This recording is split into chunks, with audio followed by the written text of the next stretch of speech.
Hi, welcome, Paul. Appreciate you jumping on with me this afternoon for you, this morning for me.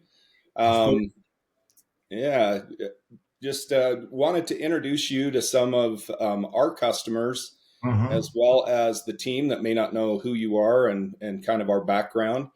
But you and I started doing conversations in 2016. 2017, we started really, we had an opportunity to do business together. Hmm. And it's been a fantastic relationship, almost 8 years. I can't even believe it. But yeah, maybe just introduce yourself and that would be fantastic, Paul. Yeah, so thank you, Forrest, for the opportunity to be here. Happy to be here. I'm Paul de Vries. I'm 52 years old. I think I'm one day younger than you. Or what's the catch between us? Yeah, we figured that out. We were in the car together, Yeah. traveling outside of Amsterdam, doing visitor visits to dealerships.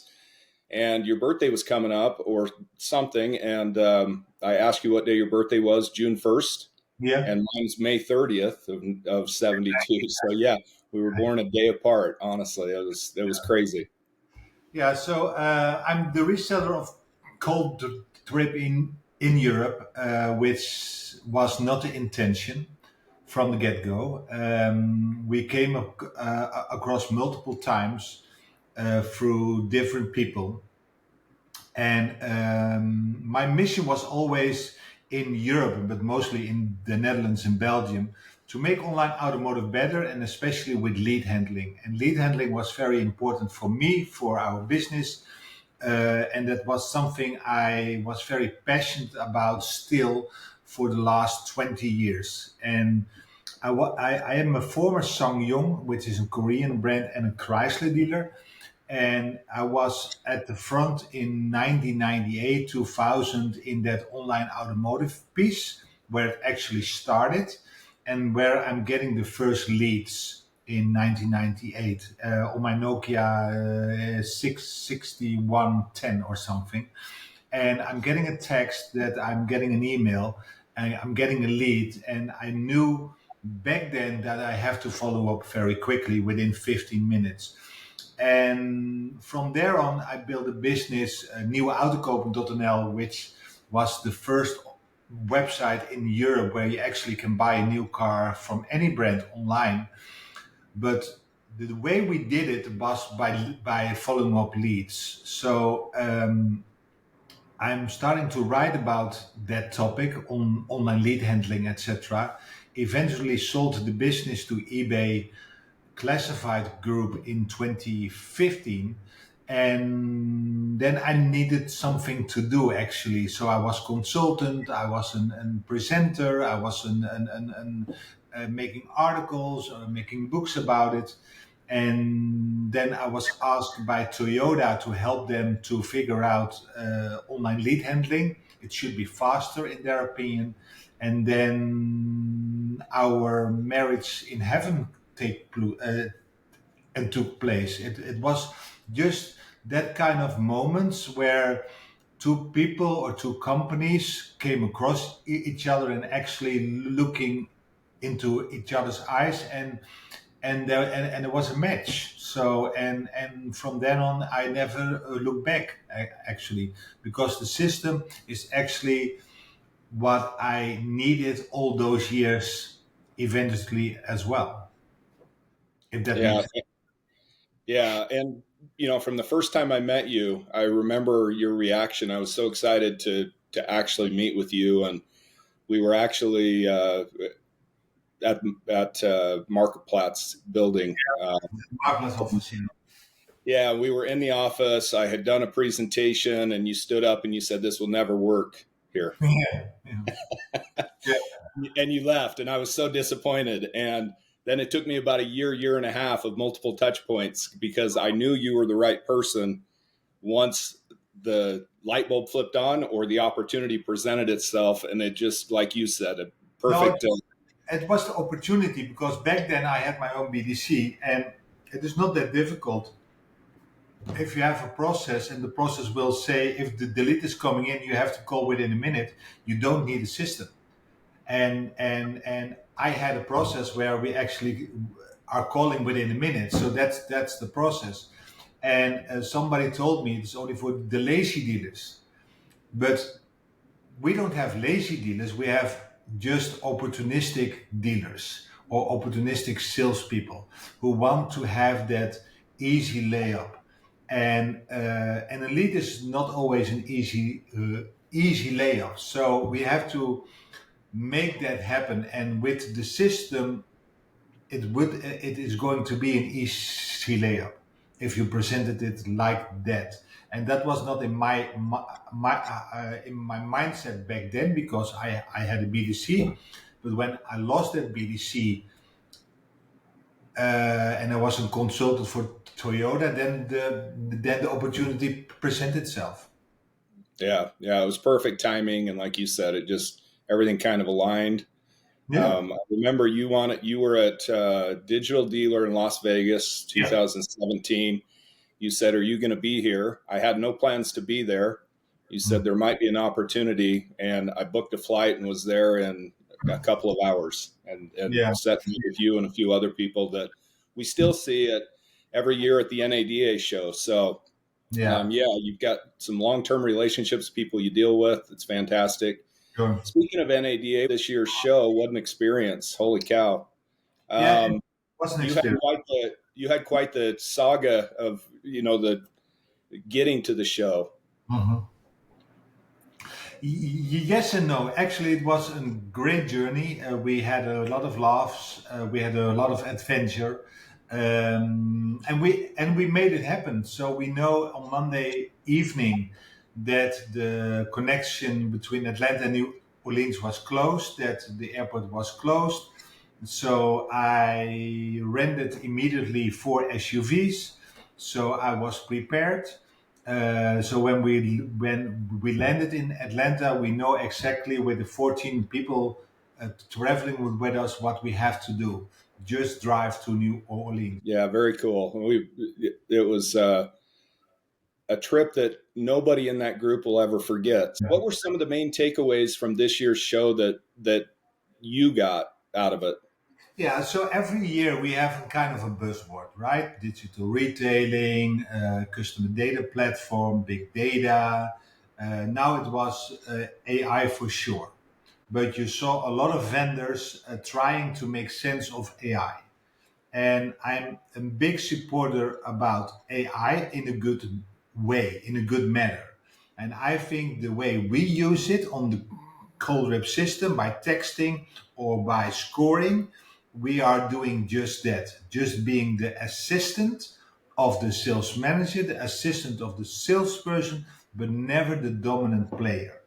And I think we touched a sweet spot on that part. Yeah, agreed. Agreed. That's definitely we introduced AI into our platform 2 years ago. It took us a little bit of time to dial our processes in, but having the virtual assistants trained per location on what to do follow up, Yeah. training them just like you would train an employee to handle primarily, my thoughts were initially is to use it after hours and weekends when Mhm. dealers are getting leads that are going unanswered for 24, 48 hours, sometimes longer, Mhm. just to get some communication going. And to our surprise, across the entire platform, the virtual assistant that is replying to those leads, not only after hours, but even during hours, we have an appointment set rate of 26% Yeah. across the entire platform just with the virtual assistant. So we've definitely found a Yeah, but great niche there. only on the texting platform, right? Correct. Correct. Yeah. Just on texting. We don't do anything with voice Yeah. yet. We are working towards that, and there's been some massive improvements in the voice technologies. Yeah. So yeah, that will definitely come. And then the other thing that we're doing, you touched on it, is scorecards. So after a call runs through the system, and we run it through AI to Mhm. basically check against a scorecard on what they should be saying versus what they are saying. And then we've added multiple scorecards. So you can have full transparency into your dealership, whether it's sales, service, parts, collision center, and have those bucketed. And the AI is putting those in the right scorecard. So maybe touch on what you see the use of that being, or how you're delivering that data back to your customers. Yeah, so on the virtual assistants first, so in Europe, we don't see SMS texting as an technology. So from the get-go, we were not interested on that part of the solution, but we were very interested in the scoring of those conversations on scale, because our clients are, most of them are OEM programs. So we are working, for example, with Toyota, with Lexus, Suzuki, Renault, Kia, Hyundai, all OEM programs, and we're working with the biggest dealers in Europe, the number 3 and the number 4, for example. And they are all interested what happened with my opportunity, because they are spending so much money on leads, they are spending so much marketing on marketing, and all that marketing money is going lead the consumer to the website of the dealer or the OEM. And what happened there is only they can submit a lead. And when they're submitting a lead, they're sending that to the salesperson or to the dealer, and then it's the black box. They don't know what happened in that call. So first of all, if we can force them into that conversation because we have the rapid response tool, that's a good thing. But actually knowing what happened in that call, that you know that the Kia lead is also going to be answered by a Kia salesperson and not by a Hyundai salesperson trying to sell a Hyundai, is something an OEM wants to know and should be knowing, because they are spending way too much money on marketing. So we always say that follow-up leads is not without an obligation. You have an obligation to do it right as a dealer, as a salesperson. So to be enabling scoring on every call, so not only the first responder but also on the click to call, is a very big game changer for us, because then we know from a marketing perspective first which sources are really good and which sources are not that good. For example, because of the scoring, we know that we didn't spend millions from some OEMs on Facebook, because the cost per lead on Facebook was perfect. It was so low that everybody wants the Facebook leads. But if you see in the scoring the quality of those leads and the quality of the conversation of the salesperson was good, but the quality of the lead is not even there. And then you give the OEM feedback, real honest feedback on scale, not the opinion of a salesperson, but just the data, that they have to stop putting money on Facebook and put it somewhere else where they have a better return on investment. So for the OEM, it was very nice to have on scale to know exactly what happened in every call. And you made it for us very simple because of our privacy regulations, that we don't have to know the name of the consumer. We don't have to have the name of the salesperson, but we only need the summary of the call and what happened in the call. Appointment set, ask for an appointment.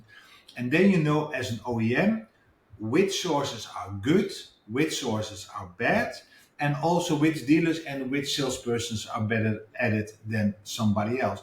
So now they are shifting their budget to other sources, and also in some cases, if the dealer in Amsterdam is very good and the dealer in Utrecht is very bad, maybe they are going to spend less money in Utrecht and more money in Amsterdam. That should be the case. And Yeah. for the big dealer holdings, and we have big dealer holdings here in the Netherlands, for example, our biggest has more than 400 stores in the Benelux, is using the system because he wants to control that every lead is counted for. And he should be knowing that. Yeah. Yeah, thanks for going through that. It's really amazing, and the more we do, and especially, with the new release of multiple scorecards, not only being able to break down what's going on the sales side, but fixed operations and service and parts. There's Yeah. so much opportunity that is going missed. And one thing we're learning with a group we're working with at an OEM level Hmm. is as high as 60% of the calls that come into service and parts are status update calls where the Yeah. customer wants to know, is my part in, is my car finished? Yeah. And so it's identifying potential problems that could be solved with technology Yeah. to help keep the Sure. customer in the loop, which we're working towards as well. And we're doing some beta testing with an OEM on that now as well to help them with a better process. So, Yeah. yeah. You And have, then single party consent or single sided, I guess, redaction. I don't know exactly what you call it, but what we're doing for you guys over there with the privacy laws is only doing a one sided recording, right? So, yeah. uh, yeah, so it's really cool technology that we have in the platform to be able to do No, that. on that specific topic, to make it clear for the audience, what some dealers and OEMs wants us to do here in the Netherlands, that we cannot record the consumer, so we can only record the salesperson. So, for example, also in Germany, we need the consent of the union to also record the salesperson. But if we record the salesperson only, and if you look to the summary and you only look to the scorecard, it also makes sense. So you actually don't need the consumer in that perspective to know what happened in the call. It's very amazing what we developed to make it for everybody counts. So if you are spooked by the privacy, we have a solution. If you want the whole bunch, we have a solution. So, for example, one of the main things we have is with our OEM programs is that we have an escalation service. And that escalation service will mean that if the call is not picked up by the salesperson because they are in the delivery, they are in the sales conversations, and labor is very expensive here, so we don't have that many salespersons because we have to pay them a salary one way or the other. They are not on commission only. So you have not a lot of labor. So if they miss the call, it's going to be picked up by our call center, by our BDC. But the great thing is there is never a BDC in the whole wild world which is 100% transparent on every call. Because of the scoring, we are giving the dealer within 5 minutes the complete scoring of that conversation of our BDC on their behalf. Very transparent so that they actually can listen to the call, listen to the summary, see the KPI, see the scorecard, and can have an immediately a conversation with me as the owner of the BDC that the conversation was not that good, for example, or great in that Yeah, perspective. And there is no call center whatsoever. I spoke with Bill Wittemeyer about it. They did 8% quality management on their calls. We are doing 100% with the Calldrip system, and that makes a huge change in the transparency to your customers. yeah, yeah. We have a few customers, very large call centers here in the States that are absolutely dependent on our scorecards because when you're delivering a product, you're answering on behalf of the dealer and they're Mhm. not seeing results and they just point fingers, but they don't know why. Your BDC better be doing a good job and performing properly. And so the scorecards being able to train internally in the BDC, this is working, this isn't working. We need to get better in these areas has been a game changer and it's fantastic. Like you said, the full transparency is really incredible and super excited for new departments now with new scorecards, even click to call scorecards, follow up scorecards. There's the sky's the limit on what type of a call we can bucket to a different Mhm. script or a different type of phone call. to get that data in the dealer's hands, and it will be fantastic for your BDC as well. Yeah. Well, Paul, I appreciate all your time. I'm just wrapping up, looking ahead to this year. What are you trying to accomplish with your business, and what are some goals for 2025 moving forward for you? So, for example, I'm writing my goals every day. Every day. So, and for the last 6 years, 7 years, it will say I want to have 1,500 dealers with Calldrip, and I want to be in 10 countries. So that's still the goal. And we are at six countries now, and we have to conquer the UK and Italy. Then we have 8, and then we have to search for 2 more. And then I accomplish one side of our goals. But to expanding more in Europe is one of those goals, because we have an dominance in the market space here in the Netherlands. 80% of the dealers are using us, so we have to grow somewhere else. Yeah, well, those are fantastic goals, and our goal as a company is to keep making the product better, to help that journey for you and for other partners and resellers better, to just give better quality tools inside the platform that you can use to make your business better and accomplish those goals. So that's was a great conversation, Paul. I appreciate your time this afternoon, and we will talk to you very soon. Okay, thank you, Forrest. Thank you.